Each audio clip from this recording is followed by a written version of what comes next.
Assalamualaikum warahmatullahi wabarakatuh. Apa kabar teman-teman semua?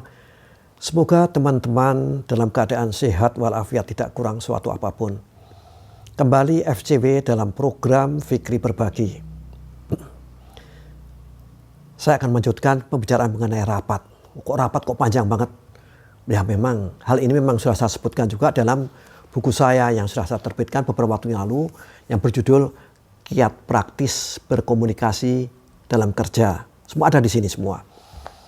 Nah, termasuk yang akan saya sampaikan hari ini. Apa itu? Dalam mengadakan suatu rapat biasanya terjadi beberapa masalah, beberapa problem yang mungkin akan terjadi. Apa di antaranya? Ada beberapa peserta atau calon peserta rapat yang sudah diundang, tapi tidak akan hadir dengan alasan tertentu. Meskipun alasannya itu entah jelas atau tidak, logis atau tidak, nggak tahu. Atau bahkan mungkin ada peserta yang tidak datang sama sekali tanpa alasan apapun.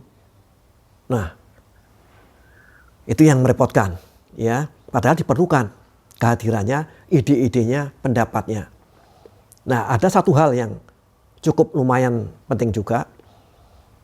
Ada orang yang dengan jabatan tertentu, dengan pendidikan yang tertentu, yang sebetulnya suaranya diperlukan, pendapatnya itu diperlukan, tapi kelupaan tidak diminta pendapatnya dalam rapat.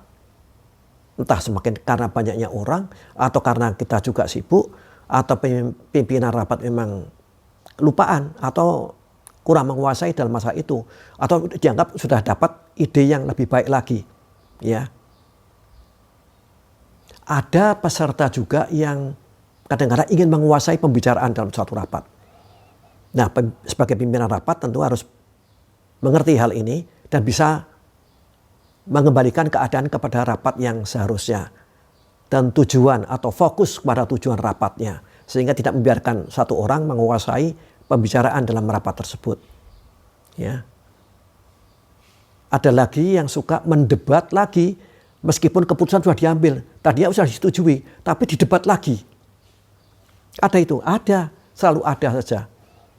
Nah, usahakan bagaimana caranya supaya yang mendebat hasil keputusan tadi bisa kembali mengikuti apa yang sudah diputuskan bersama. Ya, jadi terlalu banyak macam-macamnya yang kemungkinan bisa terjadi dalam suatu rapat. Apalagi kira-kira? Kadang-kadang ada peserta yang datangnya telat. Diundang jam 8, datangnya jam 8:15, diundang jam 10, datangnya jam 10:30, nggak enak itu. Namun ada juga yang datangnya tepat waktu, tapi keluar ruang rapat lebih cepat daripada yang seharusnya. Rapat belum ditutup, dia keluar. Ya, sehingga mungkin ada beberapa keputusan rapat yang dia tidak ketahui nantinya. Meskipun nanti dia akan menerima notulennya. Namun untuk menghasilkan ide-ide tadi, dia tidak diikutkan. Yang lebih runyam lagi, zaman sekarang ada handphone. Mereka keluar masuk ruangan karena menerima telepon dari luar. Ya.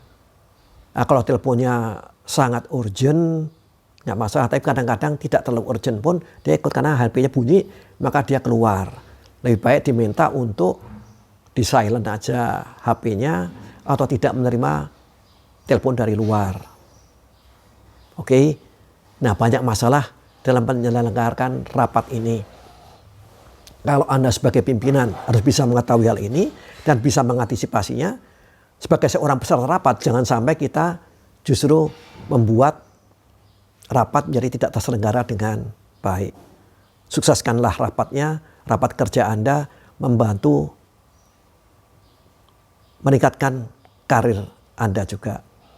Salam sukses, selamat bekerja. Wassalamualaikum warahmatullahi wabarakatuh.